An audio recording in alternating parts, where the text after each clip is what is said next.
এইগুলো বলে ভূতির গেম। মূর্তিছে কোন ঝালায় বাথরুমের ভিতরে? ভয় দিস না।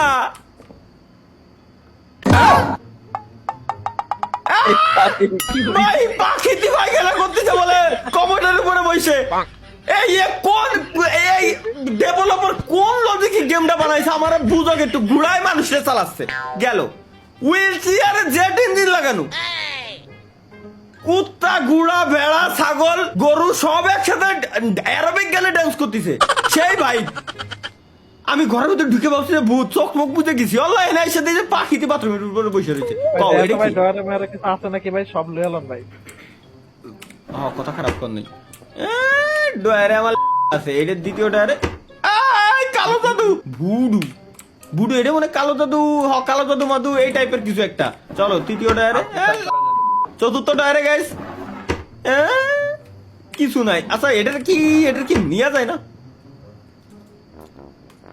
ও কি কোন লেভেলের কালা জাদু ভাই? দূর এর খালি দেখতেই পারবো, আমি ওরা নিতে পারবো না। উপরে ওঠেন সিঁড়ি দিয়া, দেখেন কি আছে। সিঁড়িটা কোনে? এনে তো সিঁড়ি কোনে দেখেন? ও আচ্ছা আচ্ছা এই যে সিঁড়ি। চলো আবার ভয় ভয় দিস না ভাই, কত সুন্দর দোতলা সিস্টেম বলে ঘর। এখানে কি আছে নাকি আর কিছু? মালের বোতল। ও ওয়াও ডয়ার, এটা আর কিছু নাই। দ্বিতীয়টাই একটা চিঠি আছে। চলো চিঠিতে আমরা কি লেখা ধারণ করতে পারতেছি। লেখা আছে এখানে, তুমি চিঠিটা উঠে অনেক বড় ভুল কাজ করে ফেলেছো। সো চিঠিটা তুমি নিচে রেখে দাও, নিচে রেখে দিয়ে ডয়ারটা বন্ধ করে দিয়ে এরপর তুমি এই ঘর থেকে বেরোয় যাও। ধন্যবাদ, আর আসবেন না প্লিজ এই ঘরে। ও ওয়াও নাইস, দারুণ কিছু লেখা এই জায়গায়। আমরা তো স্ট্রেঞ্জ বোতল কেন